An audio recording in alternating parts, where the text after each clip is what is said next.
Hello everyone, my name is Manish Kumar and I welcome you all in day 2 of Solar Vehicle Design Webinar. We will go through the course content of this webinar series.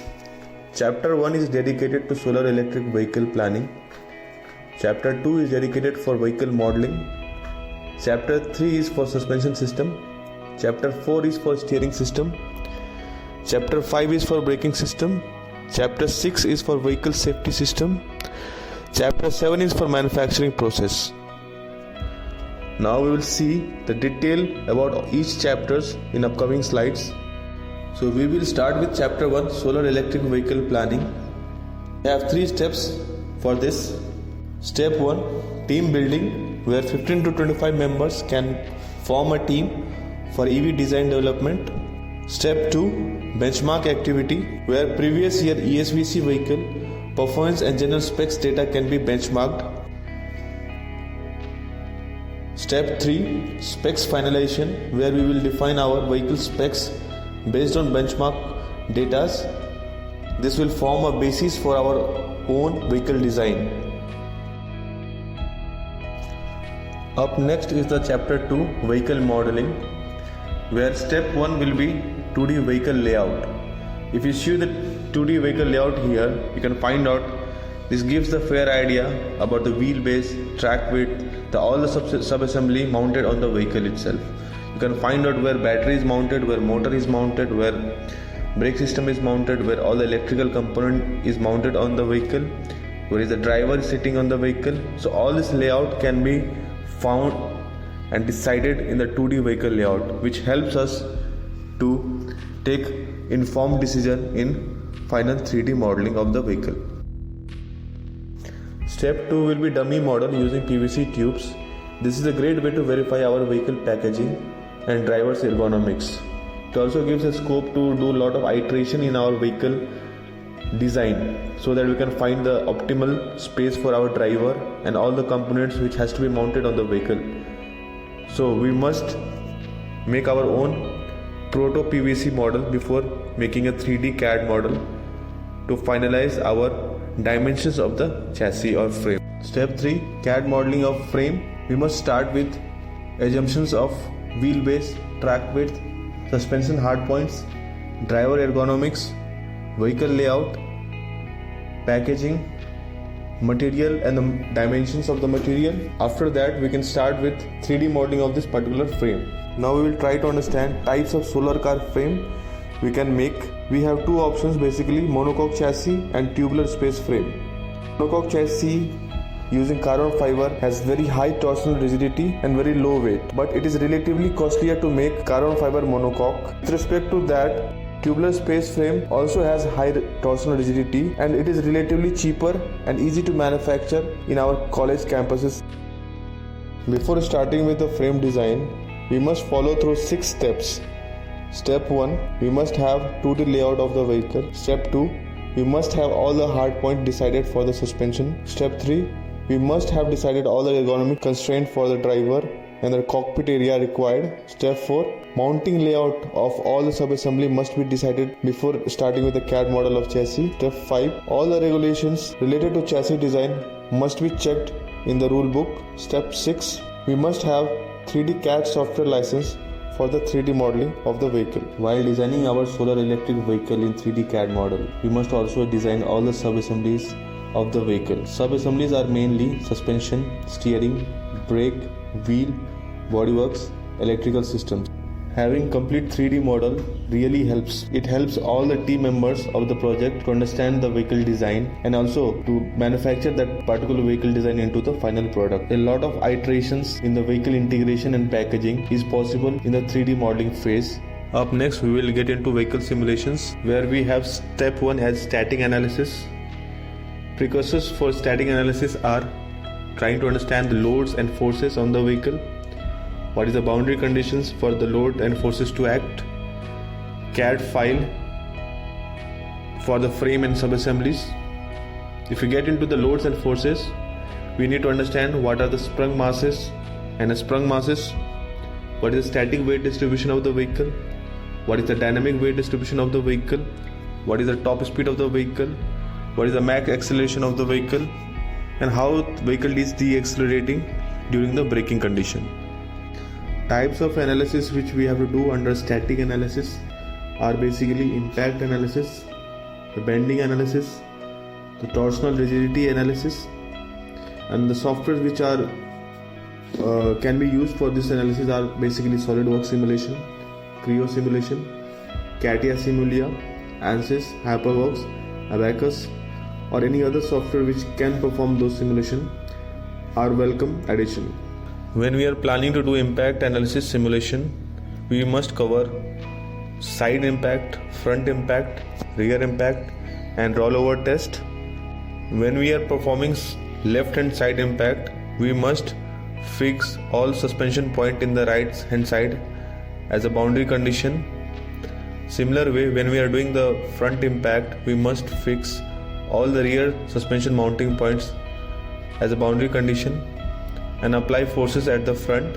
Up next is the bending analysis on the frame. Here we have to take all the loads acting on the frame, including the driver weight, sub-assemblies weight, and we try to put the weight on the frame and see the deformation in terms of displacement of the frame structure and the stresses generated on the frame. Then we have to understand the torsional rigidity of the frame, which is basically the deformation of the frame when torque is applied at the central axis of the frame. For this torsional rigidity analysis, we must fix the rear suspension point and apply torque at the central axis of the frame at the front. If we try to compare two types of Formula chassis, that is carbon fiber monocoque and tubular frame, we can find for similar weight of the chassis, torsional rigidity of carbon fiber monocoque is 3 times more than tubular frame. Now we will get into the chapter 3, suspension system.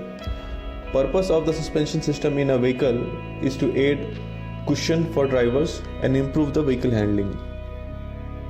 We can broadly classify suspension system in 3 types: independent, dependent, semi-dependent. Independent suspension can be classified as double wishbone McPherson strut, where double wishbone has utility in sports car, formula cars, and McPherson strut is basically used in normal OEMs, sedans, hatchbacks. Now we will try to get into the suspension system design. Before starting with the design, we must have certain details and data about the vehicle we are planning to build, like wheelbase, what is the cornering speed, what is the track weight, what is the CG location of the vehicle, what is the sprung mass of the vehicle, what is the weight distribution, what is the max speed, max acceleration, max deceleration, as these values will be used for the calculation purpose for our suspension design, as we know the loads, all the boundary condition of the vehicle, so we can easily plan our suspension system for the vehicle. Then comes the key parameters of suspension design which we need to look into. First will be caster angle, the camber angle, toe in toe out, mechanical trail, scrub radius, kingpin inclination, spring rate front and rear, damping coefficient front and rear, ride frequency front and rear, roll center front and rear. Having these data will basically help us to finally freeze our suspension geometry for better handling of our solar electric vehicle. We will get into the details of each parameters in the upcoming slides. So first parameter of suspension system which we want to understand is caster angle. Caster angle can be defined as an angle between steering axis to the vertical axis of the wheel when seen from the side view. It can be a positive caster, neutral caster, or negative caster. Having positive caster helps us in straight line stability of the vehicle. More is the positive caster, steering effort of the vehicle will increase. So typical OEM cars will have caster. Next parameter is the camber angle, which is basically the angle of tire with respect to the vertical axis of the wheel when seen from the front or rear view. Camber angle can be negative, neutral or positive depending upon the inclination. Next parameter is toe in, toe out. Toe in, toe out can be seen from the top view of the vehicle. If the front wheel is pointing away from the center line of the vehicle, it is called toe out. If it is pointing closer to the center line of the vehicle, it is called toe in. The next parameter which we will try to understand is KPI or kingpin inclination. Kingpin inclination is basically the steering axis about which front wheel is trying to steer. The steering axis making certain angle with respect to the vertical axis of the wheel is called KPI inclination. Same axis when seen from the side view is also making a caster angle. So kingpin inclination can help us to increase or reduce the steering effort or feedback from the road, as KPI inclination will affect the scrub radius. More is the scrub radius. The next parameter which we try to understand is scrub radius and mechanical trail. So we already know about KPI inclination and the caster angle. So when we see the wheel assembly from the side view, we can find out KPI axis will meet at the road surface, and that meeting point will have certain offset distance from the vertical axis of the wheel. So that offset distance is called mechanical trail. When we see the kingpin axis from the front view, we find out that kingpin axis meets at the ground and it is at a certain offset distance from the central axis of the wheel. It is called scrub radius. An effect of scrub radius is more is the scrub radius, you have more steering effort to apply. Lesser is the scrub radius, you have less steering effort to apply. And more is the mechanical trail, straight line stability of the vehicle will increase, and lesser is the mechanical trail. So next parameter which we will define is basically roll center and roll axis. A roll center is a theoretical point C around which a chassis will try to roll, and roll axis is basically the line connecting the rear suspension roll center with the front suspension roll center, which is basically called roll axis. In typical roll axis position, we find that front roll axis center is put slightly below the front wheel center, and rear roll axis center will put slightly above the rear tire roll center. Now we will try to understand ride frequency and flat ride condition. So ride frequency is basically the natural frequency of the front and rear suspension without having any damper. So by arranging the suspension of the lower frequency in the front by 20%, motion of the vehicle can be much closer to flat ride condition, which we can see in the graph here. So basic funda is to have a 20% lesser frequency at the front with respect to the rear ride frequency of the vehicle. Now we will start with chapter 4, steering system. Purpose of steering system is to have a directional control over an automobile. Types can be defined as rack and pinion, mechanical linkage, or recirculating ball mechanism. Most of the OEMs prefer to have a rack and pinion system, and then comes the mechanical linkage for smaller vehicles like go-karts. Then we have heavier vehicle, heavy-duty vehicles having the recirculating ball mechanism.